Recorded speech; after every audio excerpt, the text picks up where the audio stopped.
Continuamos hoy, amigo oyente, nuestro estudio en el libro de Génesis. Proseguimos en nuestra lección de hoy, citando algunas de las declaraciones que los hombres han expresado con respecto al origen de la tierra. Escuche esta porción de un artículo que la revista Life publicó hace ya algún tiempo con respecto al origen de la tierra. Dice allí: tal vez durante la mitad del largo lapso de la historia antigua, la tierra quedó estéril y sin vida bajo su capa de aire. Las mareas de sus océanos subían y bajaban con el pulso de la luna, y se movían con el respiro de los vientos, pero en ellas no se movía ninguna cosa viviente. Por encima de las aguas de los océanos, las grandes plataformas continentales aparecían en forma rocosa y desabrigada, desprovistas de verdor como los pasajes de la luna sin aire. Luego, en un punto indeterminado, unos dicen hace 2 billones de años, otros dicen 1,5 billones, la entidad llamada vida apareció milagrosamente sobre la superficie. La ciencia no puede especificar la forma que tomó, la serie de circunstancias físicas que la causaron, ni puede contestar con seguridad la pregunta ¿qué es la vida? Todo lo que se puede decir es que por medio de alguna acción, ciertas grandes moléculas grandes adquieren la habilidad de duplicarse. Y hasta aquí la porción de este artículo que publicó la revista Life. Amigo oyente, ¿está usted de acuerdo con esta declaración? A través de la historia se ha expresado declaraciones que en realidad caen en lo ridículo. Hay quienes sostienen la tesis de que el hombre tuvo su origen en un basurero. Dicen que, de alguna materia prima, alguna inteligencia prehistórica dejó su basura aquí. Y esa es una declaración de un científico. Bueno, ya hemos mencionado que algunos de ellos nos mandan a buscar el alga marina y otros dicen que observemos al mono en el árbol. Y ahora nos mandan al basurero. Esto, amigo oyente, va de mal en peor. Todavía estamos convencidos que la declaración de Dios se mantiene firme aún en esta edad moderna. Herbert Spencer dio esta famosa definición en cuanto a la evolución.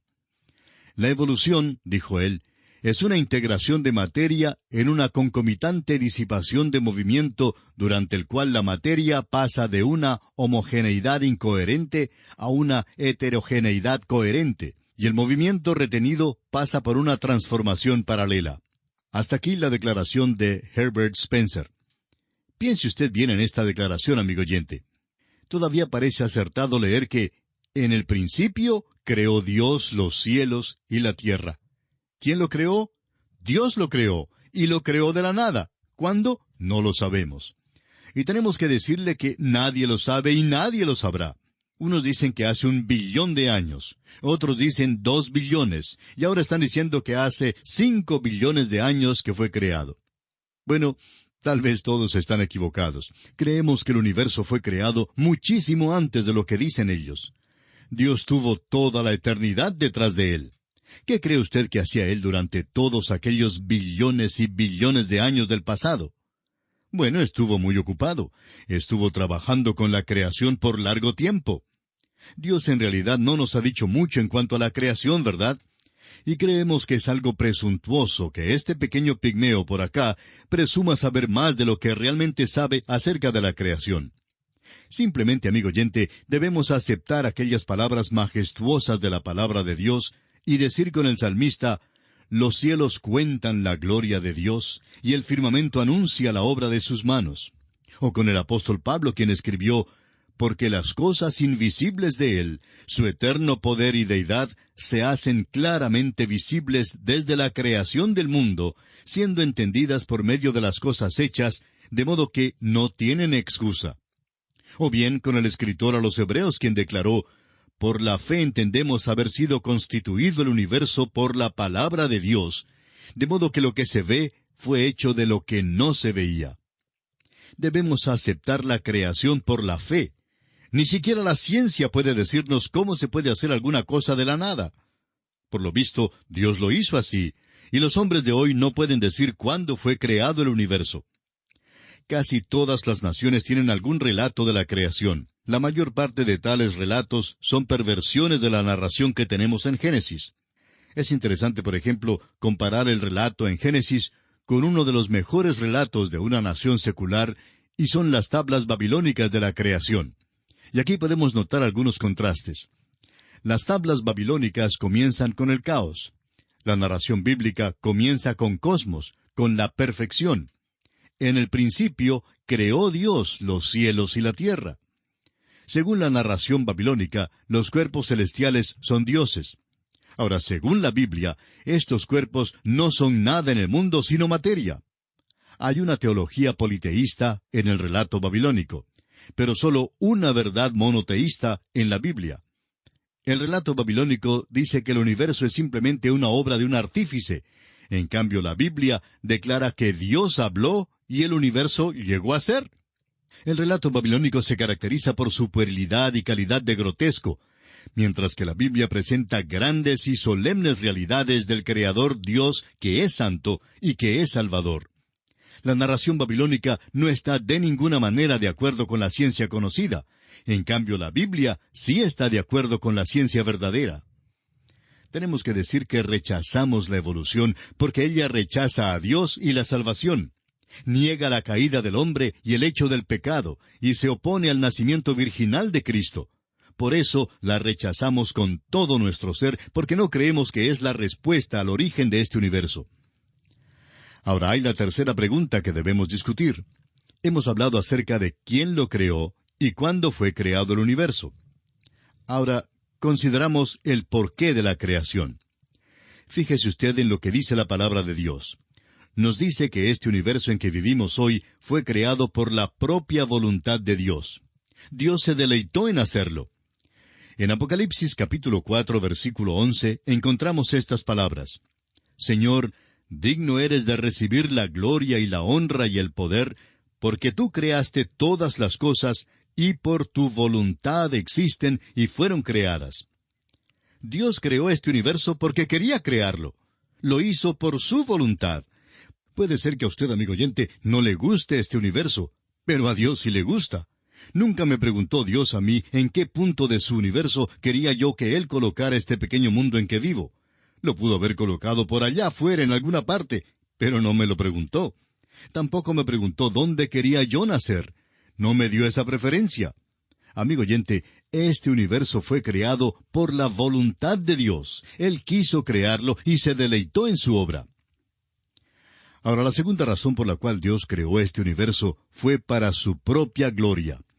Recordará usted que la creación original cantó alabanzas al maravilloso Creador.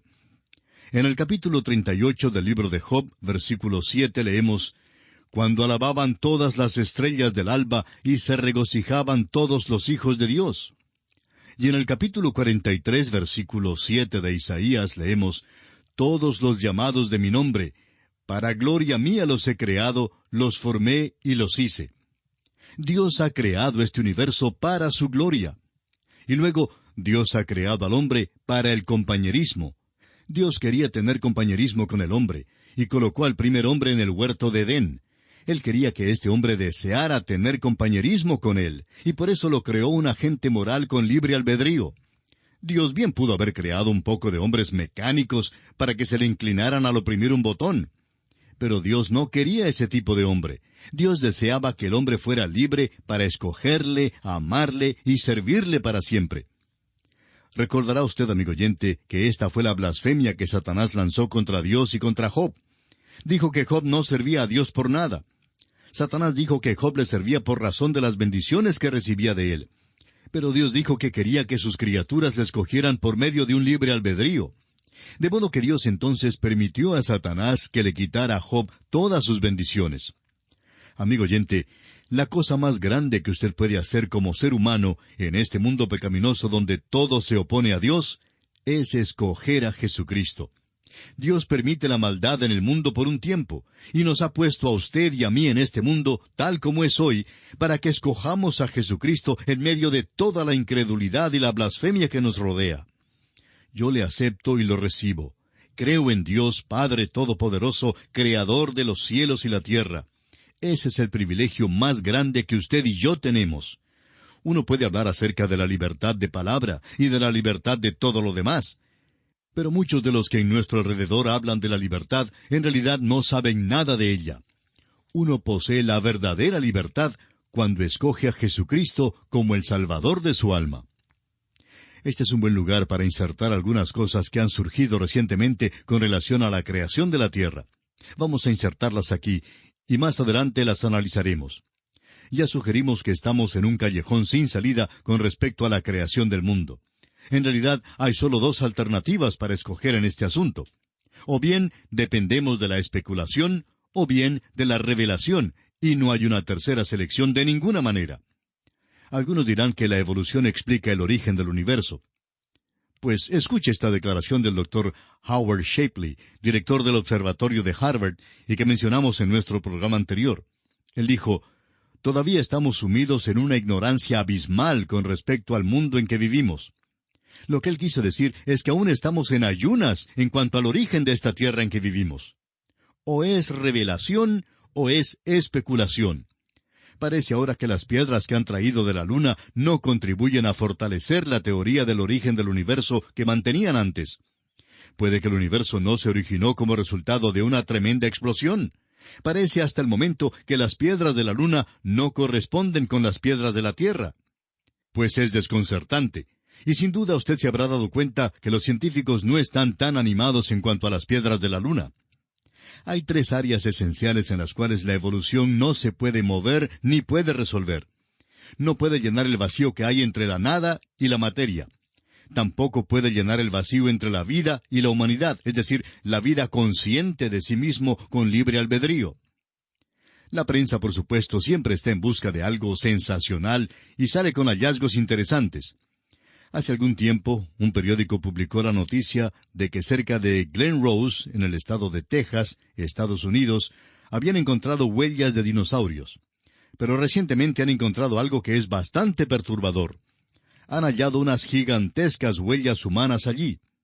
Eso es verdaderamente desconcertante, porque es muy difícil comenzar con una pequeña ameba o con un poquito de espuma sobre el agua y de repente descubrir que seres humanos más grandes que los que existen hoy caminaban con los dinosaurios. Vale decir que la evolución va a encarar muchos problemas dentro de algunos años. Y algunos científicos están de acuerdo con nosotros de que al terminar este siglo, la teoría de la evolución estará tan muerta como cualquier ave ya extinta. Pero eso nos trae de vuelta a la maravillosa historia de la creación y vamos a continuar nuestro estudio de ella. Volvamos al primer capítulo de Génesis.